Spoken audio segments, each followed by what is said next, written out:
হজ একটি বড় ইবাদত, যার বিনিময় জান্নাত।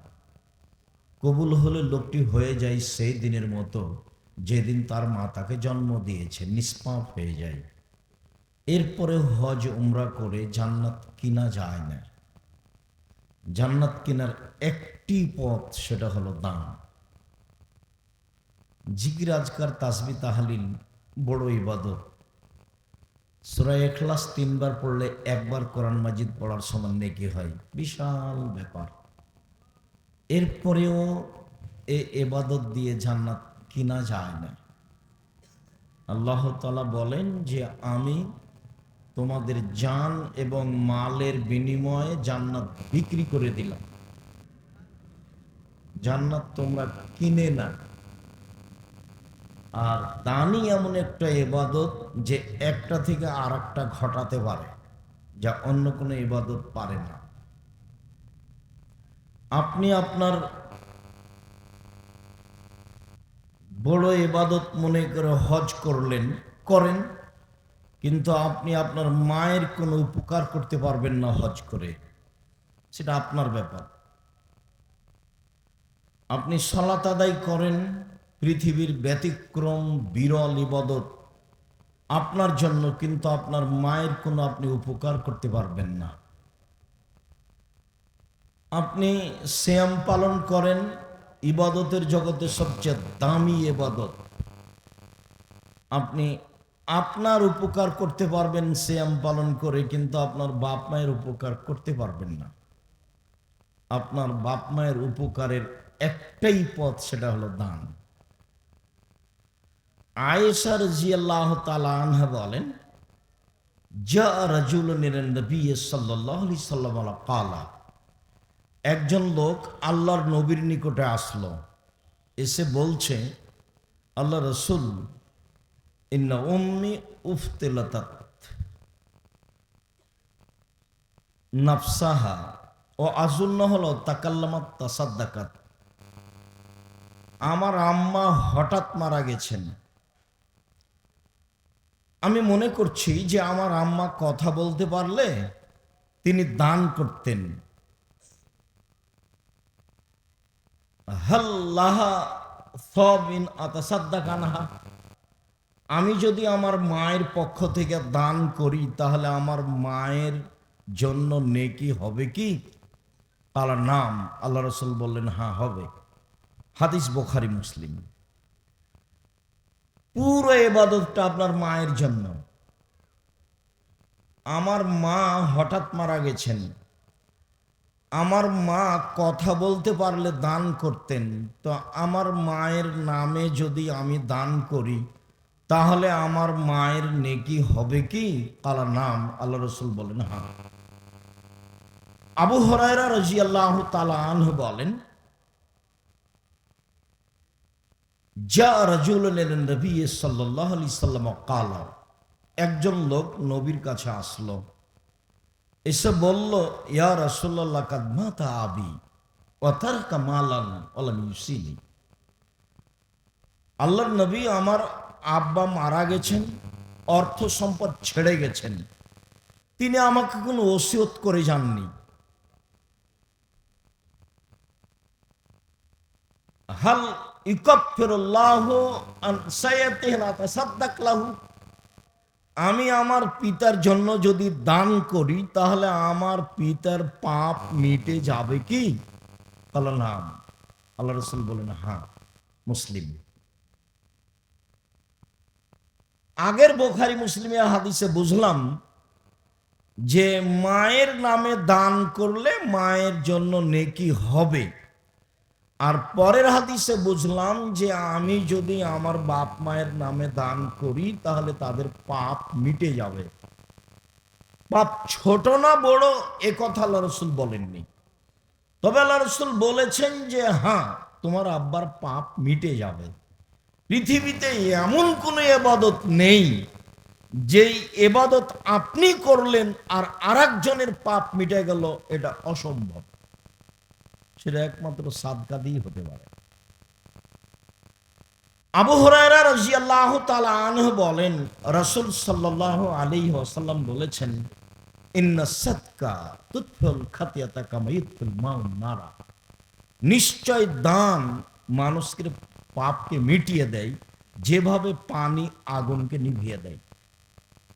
রাসূল সাল্লাল্লাহু আলাইহি ওয়াসাল্লাম বলেন, নিশ্চয় দান মানুষের পাপকে মিটিয়ে দেয় যেভাবে পানি আগুনকে নিভিয়ে দেয়। একথা রাসূল সাল্লাল্লাহু আলাইহি সাল্লাম বলেন। উকবা ইবনে আমির রাদিয়াল্লাহু তাআলা আনহু বলেন, রাসূল সাল্লাল্লাহু আলাইহি ওয়াসাল্লাম বলেছেন, ইন্না সাদকাতা তুতফিউ আন আহলিহা হাররাল কুবুরে। নিশ্চয় দান যার নামে করা হয় তার কবরের শাস্তি বন্ধ হয়ে যায়। এক ব্যতিক্রম ইবাদত, ভিন্ন ধরনের পাওয়ারফুল ক্ষমতাধর ইবাদত হলো দান। রাসূল সাল্লাল্লাহু আলাইহি সাল্লাম বলেন, দান আপনি যার নামে করবেন তার কবরের শাস্তি বন্ধ হয়ে যাবে। এই কথা মুহাম্মদ সাল্লাল্লাহু আলাইহি সাল্লাম বলেন। উকবা ইবনে আমির রাদিয়াল্লাহু তাআলা আনহু বলেন, রাসূল সাল্লাল্লাহু আলাইহি ওয়াসাল্লাম বলেছেন, কুল্লু ইমরিন ইয়াকুনু ইয়াউমাল কিয়ামা ফি যিল্লি সাদাকাতি হাত্তা ইউকযা বাইনান নাস। বিচারের মাঠে প্রত্যেক মানুষ তার দানের বিশেষ ছায়াতলে থাকবে যতদিন পর্যন্ত তার মাঠে বিচার চলবে। যতক্ষণ তার বিচার না করা হচ্ছে, তো যে ব্যক্তি দান করবে সে তার দানের ছায়াতলে থাকবে। উল্লেখ্য যে আবু হুরায়রা রাদিয়াল্লাহু তাআলা আনহু বলেন, রাসূল সাল্লাল্লাহু আলাইহি ওয়াসাল্লাম বলেছেন, সাবাতুন ইদুল্লুহুমুল্লাহু তাআলা ফি যিল্লিহি ইয়াওমা লা যিল্লা ইল্লা যিল্লুহু। 7 শ্রেণীর মানুষ বিচারের মাঠে বিশেষ ছায়াতলে থাকবে যখন আল্লাহর ছায়া ছাড়া বিচারের মাঠে আর কোনো ছায়া থাকবে। এই ছেলেটা উঠে কোথায় যাচ্ছে? তোমরা দেখো তো, বাইরে যারা একটু বসে আছে গল্প করছে তাদেরকে ভিতরে আসতে বলো, আর দয়া করে কয়েক মিনিট আমাকে কাজ দেখায়েন না। সম্মানিত দিনী ভাই বোন, কথা না বলে, নিজের প্রয়োজন না মিটিয়ে কিছুক্ষণ অপেক্ষা করুন। আপনার কিছু না কিছু উপকার করবই করব ইনশাআল্লাহ। শুধু আপনার জন্যই এসেছি। মাওলানা আকরামুজ্জামান বিন আব্দুস সালাম দেশের সুযোগ্য সুদক্ষ আলেম, তার কথাতে আমরা এসেছি, এ কথাই ঠিক। তবে আমি আপনার জন্য এসেছি, আপনার কিছু না কিছু উপকার করবই করব ইনশাআল্লাহ। এ লক্ষ্যে এসেছি, যাতে করে আপনার কথা স্মরণ থাকে, সম্মানিত দিন থাকে। তাতে তিনি বললেন যে বিশেষ ছায়াতলে থাকবে ইমামুন আদিল, ন্যায়পরায়ণ নেতা। নেতা হলে ন্যায়পরায়ণ হতে হয়, সত্যবাদী হতে হয়, আমানতদার বিশ্বস্ত হতে হয়, জ্ঞানী হতে হয়। আব্দুল্লাহর বক্তব্য শোনেন, বিস্তারিত বুঝতে পারবেন নেতা কাকে বলে, নেতাকে হতে পারে। আমরা তো প্রায় সবাই গোলাম, গোলাম কি আর নেতা হতে পারে? রহস্য বক্তব্য শুনলে বোঝা যাবে যে মূসা আলাইহিস সালাম ফেরাউনের বাড়িতে মানুষ হচ্ছেন কেন। মূসা আলাইহিস সালামের মা, উনি নিজের পরিচয় দিতে পারেননি জীবনে যে মূসার মা আমি। জীবন পার হয়ে গেছে, মূসার মা, মূসা আলাইহিস সালামের মা নিজের পরিচয় দিতে পারেনি জাতির সামনে যে আমি মূসা আলাইহিস সালামের মা। এই পরিচয় দিলে মূসার বেঁচে থাকার সুযোগ নেই। অথচ পৃথিবীতে সবচেয়ে শক্তিশালী, ক্ষমতাধর, স্বাধীন পুরুষ যে, তার বাড়িতে মূসা আলাইহিস সালামকে লালন পালন হতে হবে কেন? মস্তিষ্ক ফ্রি থাকতে হবে, মস্তিষ্ক বড় হতে হবে। গোলাম হয়ে, দাস হয়ে জাতির কিছু করা যায়। প্রায় সবাই আমরা দাস। অনেক সময় আমি অবাক হই যে ছেলেটা যখন ম্যাট্রিক পাস করেছে তখন বাপ মা বলছে খুব মেধা ভালো, খুব মেধা ভালো, গোল্ডেন পেয়েছে, খুব মেধা ভালো, ইঞ্জিনিয়ার করতে হবে, ডাক্তার করতে হবে। বাস তার খালা বলে, তার মা বলে, তার আত্মীয় স্বজন বলে, তার দাদা দাদি বলে। তো ইন্টার পাস করলো, তারপরে ওকে এখন বিশ্ববিদ্যালয়ে ভর্তি করতে হবে। সব সময় একটা বড় ডাক্তার, মেয়ে বড় ডাক্তার, ছেলে বড় ডাক্তার, ছেলে বড় ইঞ্জিনিয়ার, মেয়ে বড় ইঞ্জিনিয়ার। তো বিশ্ববিদ্যালয়ে ভর্তির সময় 3-4টা সাবজেক্ট প্রতি একটা করে প্রাইভেট টিচার দিয়েছে। যাক, ভালো করেছে, ঢাকা বিশ্ববিদ্যালয়ে ভর্তি হয়েছে, ডাক্তারি লাইনে পড়াশোনা করেছে, বিদেশে গেছে, ঢাকা পিজি হাসপাতালে ডাক্তার, 3 লক্ষ টাকা বেতন। এই ডাক্তার ওই কোম্পানির ঔষধ লিখে যে কোম্পানি তাকে টাকা দিচ্ছে। এখন এ তো চোর, এ তো বড় প্রতারক, এ তো ধোকাবাজ। এখন বাপ মা কি করলো? ইঞ্জিনিয়ার তো চোর, প্রায় 1,99,999 জন প্রতারক চোর।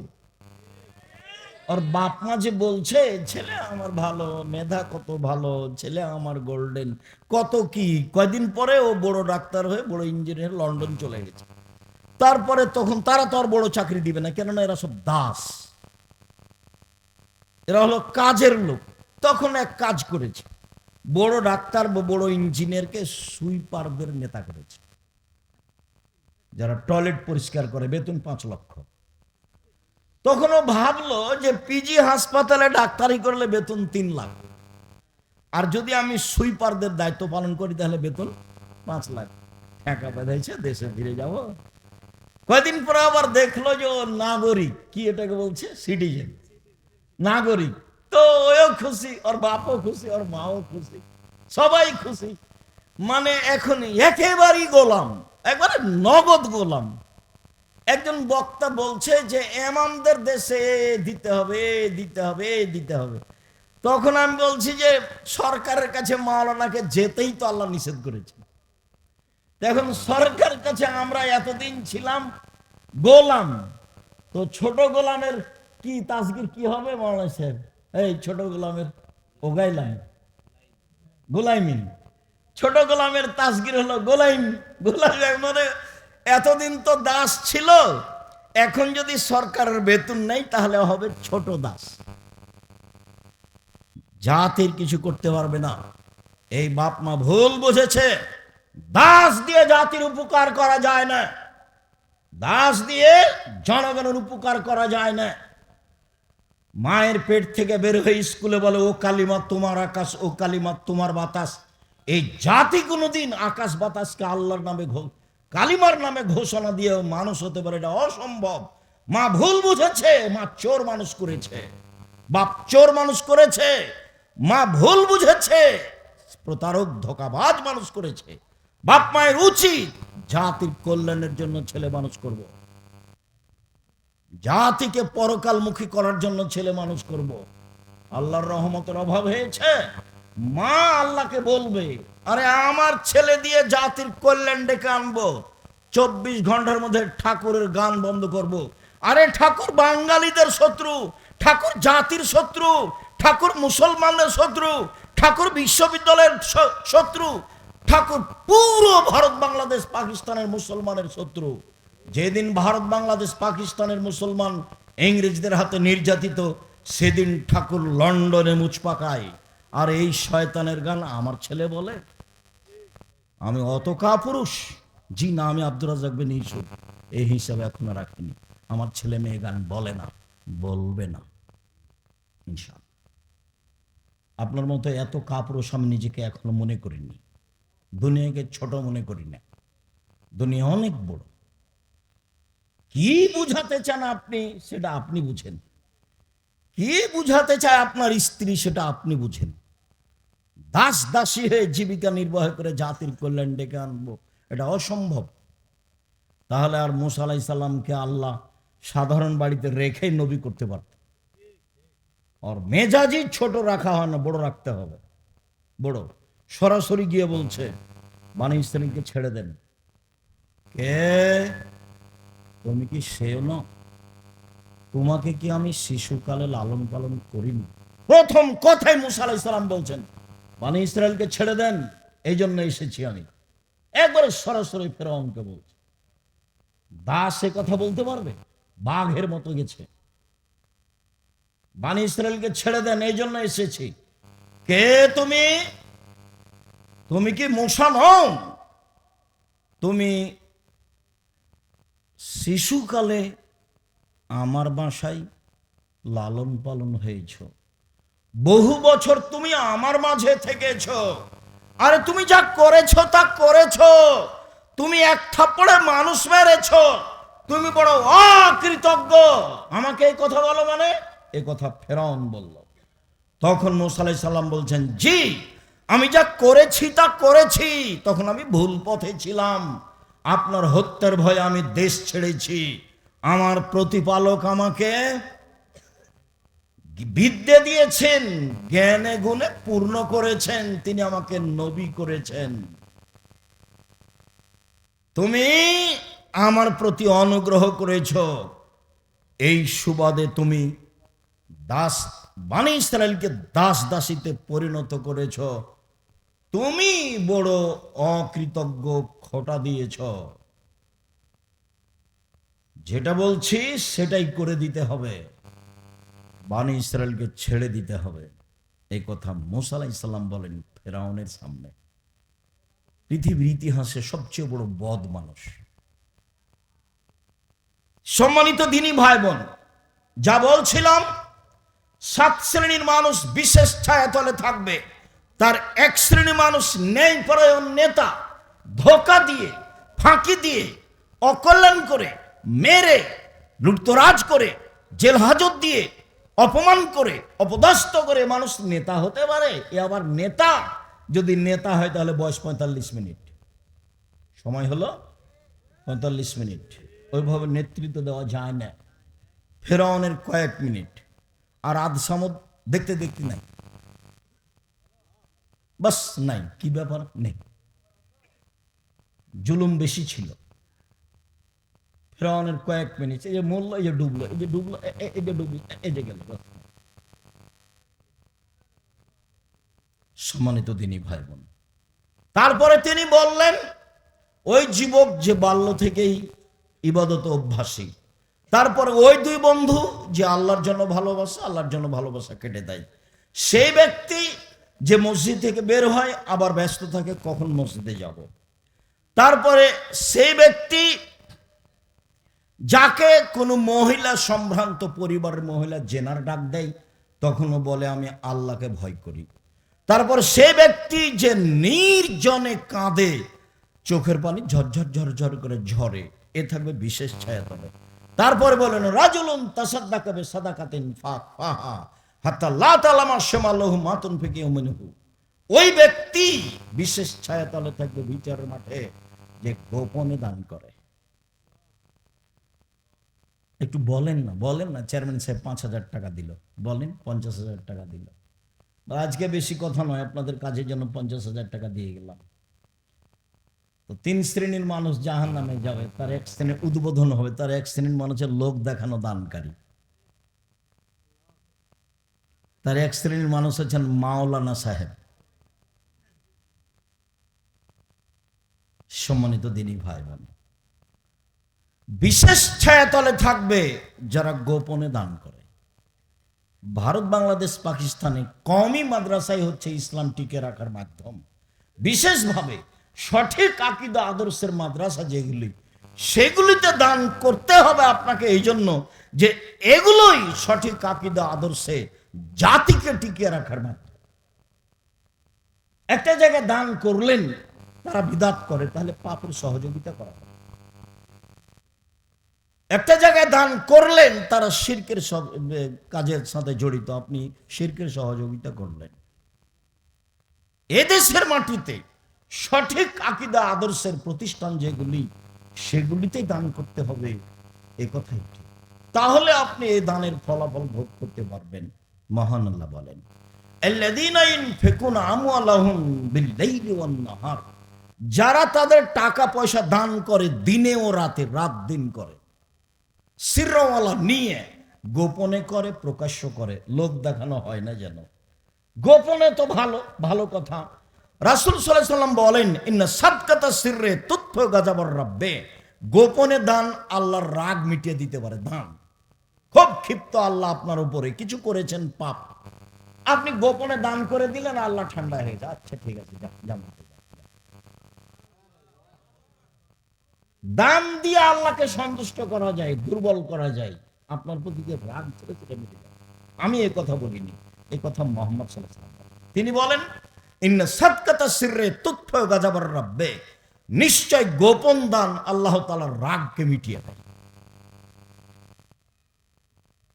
আল্লাহ তাআলা বলেন, তোমরা রাতে দান করো, তোমরা দিনে দান করো, তোমরা প্রকাশ্যে দান করো, তোমরা গোপনে দান করো, তোমাদের জন্য রয়েছে বড় প্রতিদান। বিচারের মাঠে থাকবে না কোনো দুশ্চিন্তা, থাকবে না কোনো চিন্তা, একবারে নিশ্চিন্তাই থাকবে ওরা যারা দান করে দিন রাত আল্লাহকে সন্তুষ্ট করার জন্য। আল্লাহ তাআলা বলেন, আল্লাযীনা ইউনফিকুনা ফিস সাররাই ওয়াজ যাররাই ওয়াল কাযিমিনাল গায়জ ওয়াল আফিনা আনিন নাস, জান্নাতি ওরা যারা সচ্ছল অবস্থায় দান করে, অসচ্ছল অবস্থায় দান করে, কেউ করে 10 লাখ, কেউ করে 10,000, আমি করি 10 টাকা। আল্লাহ বলছেন সচ্ছল অবস্থায় দান করে, অসচ্ছল অবস্থায় দান করে। সচ্ছলতা 10 টাকা, অসচ্ছলতা 10 টাকা। একটা কয়েন, কয়েন বুঝেন কি? একটা টাকা, এটাই আমার ক্ষমতা। আল্লাহ বলেন ও জান্নাতে যাবে। 2, অল কাযিমিনাল গায়জ, রাগ দিয়ে কোনো কাজ নিতে হবে না, সবসময় রাগ মাটি করতে হবে, ঠান্ডা করতে হবে। বউয়ের ভুল দেখে বউকে মারা হবে, তরকারিতে লবণ বেশি হয়ে গেছে, এখন গালি দিচ্ছে বউকে, মারতে যাচ্ছে, এগুলো হুঁচলা মানুষ, বুদ্ধি কম। যে কোনো ব্যাপারে রাগ দমাতে হবে। রাসূল সাল্লাল্লাহু আলাইহি ওয়াসাল্লাম বলেন, লাইসা শাদীদু বিসুরা ওয়াশ-শাদীদ আল্লাযী ইয়ামলিকু নাফসাহু ইনদাল গাযাবে, কেউ কাউকে আছাড় দিয়ে ফেলে দিতে পারে তার নাম শক্তিশালী, কথা নয়। রাগের সময় যে নিজেকে ধরে রাখতে পারে সেই হলো শক্তিশালী। বুখারী মুসলিম। আল্লাহ তাআলা বলেন, রাগকে দমন করতে পারে যে সে জান্নাতে যাবে। জীবনে 2টা কাজ করবেন, তার হলো একটা, প্রতিশোধ নেবেন না কাউ, যা হবে হবে। আমি জীবন বাজি রেখে চেষ্টা করি কারো প্রতিশোধ না নেওয়া। আমি খুব ভালো বুঝি, আমি বিবেচনা করে কোনোদিন নাম্বার ধরি না। মোবাইলে যতক্ষণ রিং আসে আমার পক্ষে অনুকূল হয় ততক্ষণ ধরি। তো কেউ গালি শুরু করে আমার মা থেকে শুরু করে, আমি কোনোদিন কারো উত্তর দিইনি। বরং কথা বন্ধ করলে আমি বলি যে ভাইজান মনে হয় আপনার টাকা শেষ হয়ে গেছে, আর মনে হয় গালি ছিল, তো আমি আবার রিং দিচ্ছি, যদি কিছু থাকে তাহলে গালি দিয়ে নেন। আমি তার প্রতিশোধ নেওয়া প্রয়োজন মনে করি। আমার জীবনে আমি কোনোদিন কারো প্রতিশোধ নেব না, এটা আমার ত্যাগ। কারো পিছনেও পড়বো না, কারো প্রতিশোধ নেব, পিছনে পড়ার প্রয়োজন নেই। আর পিছনে পড়ার পরিবেশও আমি দেখি না। আমি যদি মনে করি এই মনে হয় আগিয়ে গেল, এই মনে হয় আগিয়ে গেল, এই মনে হয় আগিয়ে গেল, তখন আমার একটু হিংসা ভিতরে জাগতে পারে। তো এরকম পরিবেশ আমি দেখি না। ছাত্র জীবনে যখন ছোটকালে গ্রামে যখন থাকতাম, তখন নদীতে সাঁতার দিলে সবার আগে আছি, হিংসা করবো কার? ঘাস কাটতে গেছি, আমার আব্বা কৃষক মানুষ, ঘাস কাটতে গেছি, সবার চেয়ে বেশি ঘাস কাটি আমি, হিংসা করবো কার? হাডুডু খেলতে নামলে কে ঠেকাবে এটা ধারণায় রাখতাম না আমি, হিংসা করবো কার? এই হিংসার আমি কোনদিন পথ ঘাট করি। জামিয়া সালাফের রূপগঞ্জ, এটা 100 বিঘা জমির উপরে, 100 বিঘা, যেটা আপনার বাড়ির পাশে, তা আমি হিংসা করবো কার? যেটা রাজশাহী, এটা 50 বিঘা জমির উপরে, যেটা দিনাজপুর সেটা 20 বিঘা জমির উপরে। এমনি জমি আছে কুষ্টিয়ায়, মেহেরপুরে, ঝিনাইদহে, ময়মনসিংহে, ফেনীতে, চট্টগ্রামে, বরিশালে, বগুড়ায়, বিভিন্ন ডিস্ট্রিক্ট আছে। তো হিংসা করার কোনো প্রয়োজন আমি দেখি না। আর অত টেনশনও ভোগ করা আমি বুঝি না, আমার কাছে কোনো নাই, মানে টেনশন, দুশ্চিন্তা, খুব বড় দূরদর্শিতা, এই করব সেই করব, এইটা আমার মাথায় কাজ করে না। আছে, যখন যেটা সামনে আসে তখন সেটা ধরি, বুঝতে পারি না কিভাবে চলে। জামিয়া সালাফে প্রতি মাসে বেতন লাগে 40 লক্ষ, 5,000-এর বেশি ছেলে মেয়ে আছে, 300 জনের বেশি এখন শিক্ষক শিক্ষিকা। আরেকটা, মানুষের পিছনে পড়া প্রয়োজন মনে হয় না, পড়ি না। খারাপ লাগে, আমাকে লাগে না এমনটা কথা নয়, খারাপ লাগে, তারপরে সেই কথা আমি সামনে নিয়ে আসবো। সম্মানিত দিনী ভাই, বলছিলাম রাগকে দমন করবেন, জান্নাত হবে ইনশাআল্লাহ। 3, মানুষকে মাফ করতে শিখতে হবে, প্রতিশোধ নিতে হবে। জেল নাই, জুলুম নাই, হাজত নাই, প্রতিশোধ নাই, মারামারি নাই, দাঙ্গামা হাঙ্গামা নাই, বাস আপনার ছেলেকে মেরেছে, আচ্ছা ঠিক আছে মেরেছে, এই নিয়ে মাথা ঘামা। একদিন আব্দুল্লাহ বলছে ওর আম্মাকে, আম্মা কি করা যায়, সবাই একই বলছে আম্মা আমার বিরুদ্ধে। তখন ওর আম্মা বলছে, দেখো মুখ খোলা নিষেধ, মুখ খোলায় নিষেধ, মুখই খুলতে হবে না, যা হবে হবে, লুটে খায় তাতে আসে যায় না। তাহলে সচ্ছল অসচ্ছল অবস্থায় দান করলে জান্নাত হবে ইনশাআল্লাহ। 2, রাগকে দমন করে চলতে হবে, জান্নাত হবে ইনশাআল্লাহ। 3, মানুষকে মাফ করতে শিখতে হবে, প্রতিশোধ নেই, প্রতিশোধই নেই, যা হবে হবে, জেল জুলুম নেই, যা জান্নাত হবে ইনশাআল্লাহ। সম্মানিত দিনী ভাই, বললেন আলা কুল্লে মুসলিম সাদাকা, সবাকে দান করতে হবে। সাহাবীগণ কথাটা শুনে অবাক হয়ে গেলেন, সবাকে দান করতে হবে, ফেলে মেস্তাতে, না পারলে কি করবে, সবাই দান করবে, কোথায় টাকা পাবে দান করবে?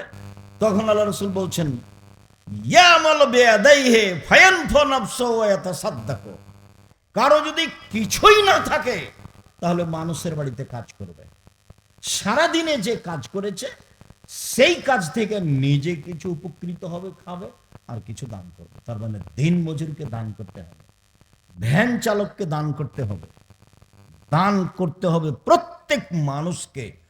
জোরালো যখন ঘোষণা আল্লাহ রাসূল দিলেন, তখন সাহাবীগণ বললেন, যদি না পারে কেমনে দান করবে? আল্লাহ রাসূল উত্তরে বললেন, মানুষের বাড়িতে কাজ করে দান করবে। এদেশে একটা দল আছে, তারা বলে এয়ানত, মানে যে পয়সা ইনকাম করো সেই পয়সা থেকে দান করতে হবে, একটা আয় অনুপাতে। কথাটা যে খারাপ তা নয়, ভালোই আছে। এখন টাকা কিভাবে খরচ হচ্ছে সেটা যারা নিচ্ছে তাদের ব্যাপার, তবে পদ্ধতি ঠিক আছে। আল্লাহ বলছেন আমি যেটা খেতে দিয়েছি সেখান থেকে দান করো, নবীও বলছেন মানুষের বাড়িতে কাজ করো, কাজ করে দান করো। এখন সাহাবীগণ বলছেন ফাইনাল রাস্তাতে মানুষের বাড়িতে কাজ করতে না পারলে কি করবে? তখন আল্লাহ রাসূল বলছেন ইউনাদাল হাজাতিল মালউফা, অসহায় মানুষের সহযোগিতা করবে। তখন সাহাবীগণ বলছেন ফাইনাল রাস্তাতে এটা যদি না পারে, তখন আল্লাহ রাসূল বলছেন যে ফায়ুমসিক নাফসাহু আনিস শাররি ফাইনাল সাদাকা, তাহলে নিজেকে অন্যায় থেকে ঠেকিয়ে রাখবে, এটাই হলো দান।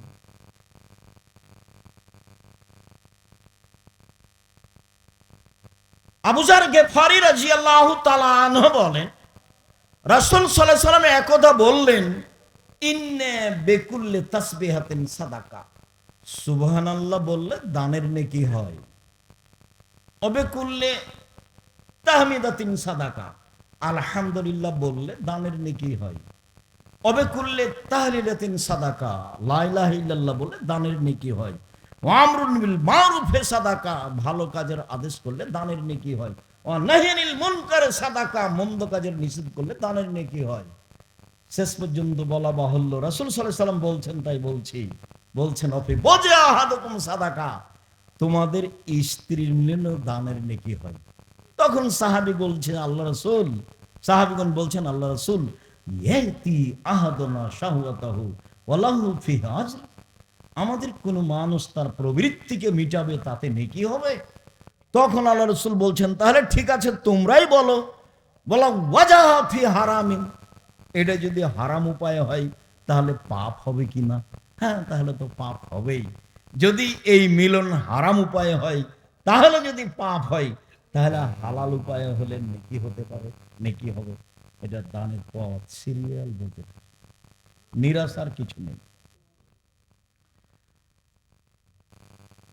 আবু হুরায়রা রাদিয়াল্লাহু তাআলা আনহু বলেন, রাসূল সাল্লাল্লাহু আলাইহি ওয়াসাল্লাম বললেন,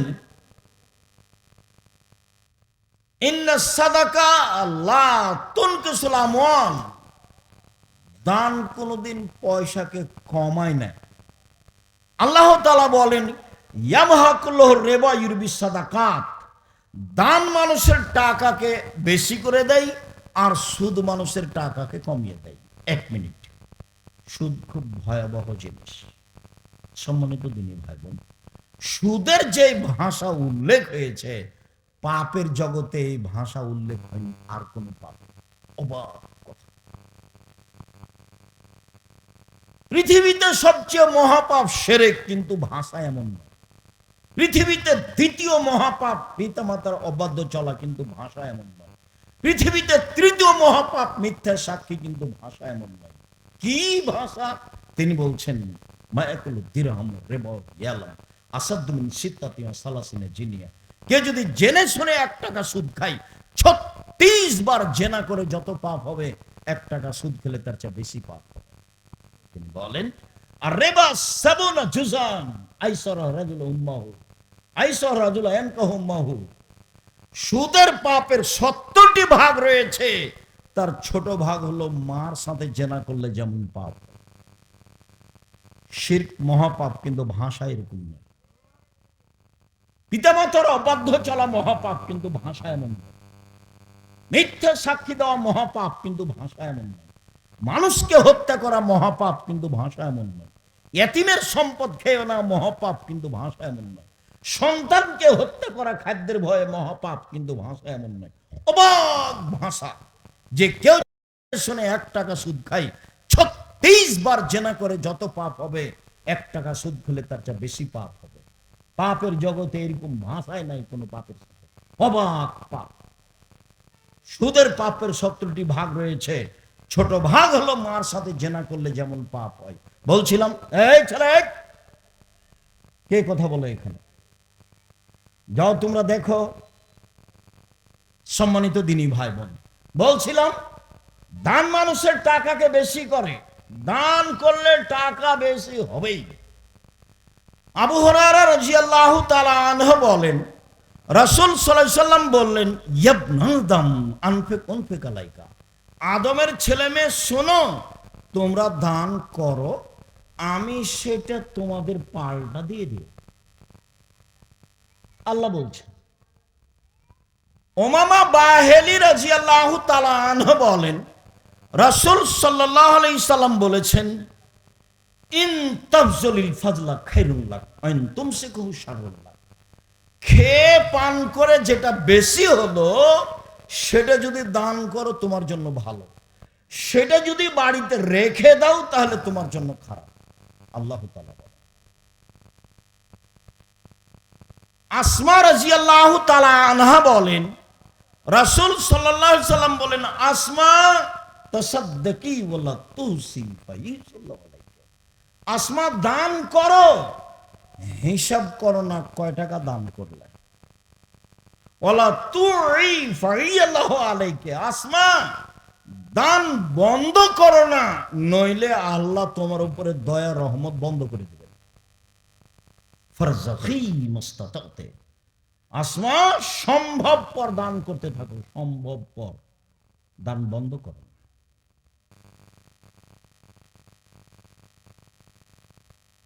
আবু সাঈদ খুদরি রাদিয়াল্লাহু তাআলা আনহু বলেন, রাসূল সাল্লাল্লাহু আলাইহি সাল্লাম ঈদের মাঠে বললেন, ইয়া মাসার নিসা তাসাদদাকনা ফাইনুরিতুকুম আকসার আলিন নার, এই মহিলাদের দল শোনো, আমি দেখছি জাহান্নামের অধিকাংশ মানুষই হচ্ছে নারী।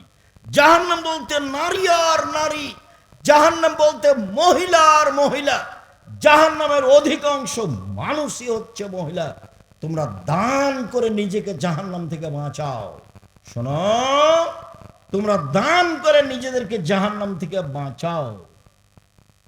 জায়নাব ইমরাত আব্দুল ইবনে মাসউদ তিনি বলেন, রাসূল সাল্লাল্লাহু আলাইহি ওয়াসাল্লাম বললেন, ইয়া মাসার নিসা তাসাদ্দাকনা ওয়াইন হলিয়ে কন্যা, মহিলারা শোনো, জাহান্নাম থেকে বাঁচার জন্য দান করো। কানের গয়না হলেও, গলার গয়না হলেও, তোমরা যেসব গয়না পরে আছো সেইটা হলেও দান করে জাহান্নাম থেকে বাঁচো। এই কথা মুহাম্মদ সাল্লাল্লাহু আলাইহি ওয়াসাল্লাম বলেন। আদি ইবনে হাতিম রাদিয়াল্লাহু তাআলা আনহু বলেন, রাসূল সাল্লাল্লাহু আলাইহি ওয়াসাল্লাম বলেন, মা মিনকুম মিন আহাদিন ইল্লা সায়ুকাল্লিমুহুল্লাহু তাআলা ইয়াউমাল কিয়ামাহ লাইসা বাইনাহু ওয়া বাইনাহু তারজুমান ওয়ালা হাজিবুন ইয়াহজিবুহু। বিচারের মাঠে আল্লাহ প্রত্যেকটা মানুষের সাথে মুখামুখি কথা বলবেন, প্রত্যেকটা মানুষ। সেদিন দুইজনের মাঝে থাকবে না অন্তরাল, ওইদিকে আল্লাহ, এদিকে আপনি, মধ্যে কোনো অন্তরাল থাকবে না, মুখামুখি কথা হবে এবং দোভাষী থাকবে না, দোভাষী দিয়ে কোনো কথা হবে না। আপনি যা বলবেন আল্লাহ তা বুঝবেন, আল্লাহ যা বলবেন আপনি তা বুঝবেন, কোনো সমস্যা হবে না। হাদিস বুখারী মুসলিম। এরপর আল্লাহ রাসূল বলেন, সুমাইয়ানজুরু আইমানা মিনহু, সে তার ডান দিকে লক্ষ্য করবে ওই সময়ে যখন মুখামুখি কথা চলছে। ফায়ারা মা কাদ্দাবা মিন আমালিহি, তখন দেখতে পাবে পুরো জীবনের কর্ম, যা কিছু করেছে জীবনে। খুব সাবধান, জেনা অন্যায় অবিচার থেকে বেঁচে থাকতে হবে, খুব সাবধান। ডান দিকে দেখতে পাবে তার পুরো জীবনের কর্ম। সুম্মা এনজুর আশআ মিনহু, তারপর সে বাম দিকে লক্ষ্য করবে। ফায়ারা মা কাদ্দাবা মিন আমালিহি, তার জীবনের সব কর্ম দেখতে পাবে বাম দিকে। সুম্মা এনজুর বাইনা ইয়াদাইহি তিলকা ওয়াজহিহি ফায়ারান নার, এরপরে সামনের দিকে দেখলে দেখবে জাহান্নাম। তাহলে ডানে কর্ম, বামে কর্ম, সামনে জাহান্নাম। এখন আল্লাহ রাসূল বলছেন, পৃথিবীর মানুষ ফাত্তাকুন নারা ওয়ালাউ বিশিক্কি তামারাতিন, পৃথিবীর মানুষ দান করে জাহান্নাম থেকে বাঁচো। খেজুরের বীজের ওপরে এবং খেজুরের খাওয়া মূল অংশের ভিতরে যেই সাদা অল্প সামান্য ছিলকা রয়েছে, এই পরিমাণ আবরণ সমপরিমাণ দান করে হলেও জাহান্নাম থেকে বাঁচো। হাদিস বুখারী মুসলিম। জাহান্নাম থেকে বাঁচার পথই দান, জাহান্নাম থেকে বাঁচার পথই দান। পৃথিবীর মানুষ জাহান্নাম থেকে বাঁচো, সামান্য থেকে সামান্য পরিমাণ দান করা হলেও। মহিলারা শোনো, জাহান্নাম বলতে নারী আর নারী, জাহান্নাম বলতে নারী আর নারী। তোমরা দান করে জাহান্নাম থেকে বাঁচো। মহিলারা শোনো, প্রয়োজনে হাতে পায়ে গলায় যা কিছু আছে স্বর্ণ গয়না সবকিছু দান করে দিয়ে জাহান্নাম থেকে বাঁচো। এই কথা মুহাম্মদ সাল্লাল্লাহু আলাইহি ওয়াসাল্লাম বলেন। সম্মানিত দিনী ভাই বোন, আবু হুরায়রা রাদিয়াল্লাহু তাআলা আনহু বলেন, রাসূল সাল্লাল্লাহু আলাইহি সাল্লাম বলেছেন, মা মিন ইয়াউমিন ইসবু ফিহি লিবাদ, প্রত্যেক দিন সকালে যে মানুষ সকাল করে, প্রত্যেক দিন যে মানুষ সকাল করে, মালাকানে ইয়ানজিলানে, দুইজন ফেরেশতা আকাশ থেকে নেমে আসেন প্রত্যেক দিন। একুল আহাদুহুমা, দুইজনের একজন বলে, আল্লাহুম্মা আতে লিকুল্লি মুনফিকিন খালাফা, আল্লাহ যে যতটুকু দান করলো তুমি তার ততটুকু পূর্ণ করে দাও। কয়েক লাখ। আর অপরজন বলে, আল্লাহুম্মা আতে লিকুল্লি মুনফিকিন খালাফা, যে যতটুকু দান করলো না তুমি তার ততটুকু ক্ষতি করে দাও। ক্ষতি হবে, কেউ রক্ষা করতে পারবে না আপনার এই ক্ষতিকে। হাদিস বুখারী মুসলিম। আপনি ধরেন এখন দানের কথা বলা হলো, ছেলেটা সামনে দিয়ে ঘুরলো, আপনি 20 টাকা, 2 টাকা, 50 টাকা, 500 টাকা দিতে পারলেন না, অথচ আছে, ক্ষতি হবেই, কাউকে বলা লাগবে না। এই কথা মুহাম্মদ সাল্লাল্লাহু আলাইহি ওয়াসাল্লাম বলেছেন। ক্ষতি হবেই হবে, নিশ্চিত হবে, অবধারিত হবে, হবেই হবে। সম্মানিত দিনী ভাই বোন, রাসূল সাল্লাল্লাহু আলাইহি ওয়াসাল্লাম বলেন, আল ইয়াদুল খায়রুম মিন ইয়াদিস সুফলা, দেওয়া হাত ভালো নেওয়া হাতের চেয়ে। জীবনে কোনোদিন হাত ছোট ঘর বড় হোক, কোটি টাকা হোক আর একটা কয়েন 10 টাকা হোক, দেওয়ার সব সময় হাত রাখবেন। খালি হাতে বাড়ি থেকে বের হবেন না। ফকির ভিক্ষা চাইলে বলবেন না যে মাফ করো মাফ করো, কি অপরাধ করেছে যে ওকে বলছে মাফ করো? কি অপরাধ করেছেন তার? কেন আপনি বাড়ি থেকে এমনি বের হচ্ছেন? খুচরা টাকা নিয়ে বের হন না কেন? টাকা কম আছে, একটা কয়েন নিয়ে বের হবেন, 5 টাকা নিয়ে বের হবেন, 10 টাকা নিয়ে বের হবেন। 200 টাকা সারাদিনে দিতে পারবেন না যদি 5 টাকা করে নিয়ে বের হন। তাহলে আপনি কেন ফিরিয়ে দিচ্ছেন? আম্মা সায়লা ফালা তানহার। ভিক্ষুককে ফিরিয়ে দেওয়া যাবে না, ওকে ধমক দেওয়া যাবে না, ওকে তিরস্কার করা যাবে না। যে চাইতে এসেছে তাকে দিতে হবে, ঘোড়ায় চড়ে থাকলেও হাতিতে চড়ে থাকলেও। যখন আপনি নিজে কাউকে দিতে যাবেন, তখন যাকে দিবেন তাকে পরহেজগার মানুষ হতে হবে, যাকে খেতে দিবেন তাকে পরহেজগার মানুষ হতে হবে। সম্মানিত দিনী ভাই বোন, রাসূল সাল্লাল্লাহু আলাইহি ওয়াসাল্লাম বলেন, আলিয়াদুল উলিয়া খায়রুম মিনাদি সুফলা। দেওয়া হাত ভালো নেওয়া হাতের চেয়ে, দেওয়া হাত ভালো নেওয়া হাতের চেয়ে। জীবনে একটা মাথায় কথা রেখে দিবেন, যে টাকা পয়সা ছেলে মেয়েকে দেওয়া শিখাবেন, নিজে দিবেন, ছেলে মেয়েকে দেওয়া শিখাবেন। আল্লাহ রাসূল এইভাবেই বলছেন বুখারী মুসলিমের হাদিস। পৃথিবীর মানুষ শুনে রেখো, দেওয়া হাত ভালো নেওয়া হাতের চেয়ে, দেওয়া হাত ভালো নেওয়া হাতের চেয়ে। সব সময় স্বামী স্ত্রী ভাই বোন মহিলা পুরুষ সব সময় মাথা রাখবেন, দান করার কিছু অবশ্যই ইবাদতের জগতে ব্যতিক্রম ইবাদত দান। সবচেয়ে শক্তিশালী ক্ষমতাধর পাওয়ারফুল ইবাদত হলো দান। দানই মানুষের পাপকে মিটিয়ে দিতে পারে। আগুন যেমন, পানি যেমন আগুনকে নিভিয়ে দিতে পারে। দানই কবরের শাস্তি বন্ধ করতে পারে। দানই আপনার পিতা মাতা মারা গেছে তাদের পাপ মিটিয়ে দিতে পারে, যা রাসূল সাল্লাল্লাহু আলাইহি ওয়াসাল্লাম বলেন। দান করবে যারা, তারা বিচারের মাঠে চিন্তিত হবে না, দ্বিধাগ্রস্ত হবে না। তাদের জন্য থাকবে আল্লাহর সন্তুষ্টি, তাদের জন্য থাকবে আল্লাহর পক্ষ থেকে বড় প্রতিদান। দান করে যারা, সচ্ছল অসচ্ছল অবস্থায় জান্নাত পাবে, তারা পাবেই ইনশাআল্লাহ। সম্মানিত দিনী ভাই বোন, পরকালের লক্ষ্যে আল্লাহকে সন্তুষ্ট করার আশায় এরকম প্রতিষ্ঠানে এহসন্নাহ সবার পরিচিত মাওলানা আকরামুজ্জামান বিন আব্দুল সালাম সকল দিনী ভাই বোনকে যারা দেশ বিদেশে আছেন, সামনে আছেন, অনলাইনে পৃথিবীর বিভিন্ন প্রান্ত থেকে অবগত হচ্ছেন, আরও সময়ের গতিতে হবেন, সকল দিনী ভাই বোনকে আকরামুজ্জামান ভাইয়ের প্রতিষ্ঠানে দান করার জন্য, দানের হাত প্রশস্ত করার জন্য আন্তরিকভাবে অনুরোধ রইল।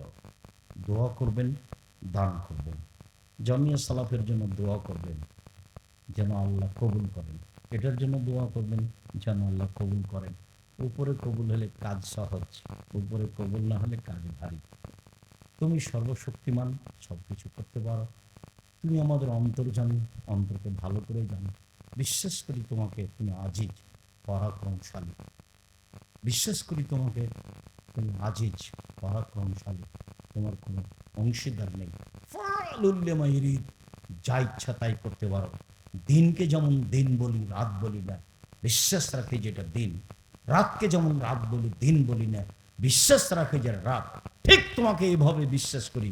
সামান্যতম সরিষা সম পরিমাণ বিশ্বাসের ব্যাপারে, এক অদ্বিতীয় বলার ব্যাপারে, লাশারিক বলার ব্যাপারে, পরাক্রমশালী বলার ব্যাপারে সামান্যতম দ্বিধাদ্বন্দ্ব নেই। তোমার উপরে এই জোরালো দাবি ও দাওয়া ভরসা রেখে আজকের আলোচনা এখানে শেষ করলাম। সুবহানাকাল্লাহুম্মা ওয়া বিহামদিকা আশহাদু আল্লা ইলাহা ইল্লা আনতা আস্তাগফিরুকা ওয়া আতুবু ইলাইক। আসসালামু আলাইকুম।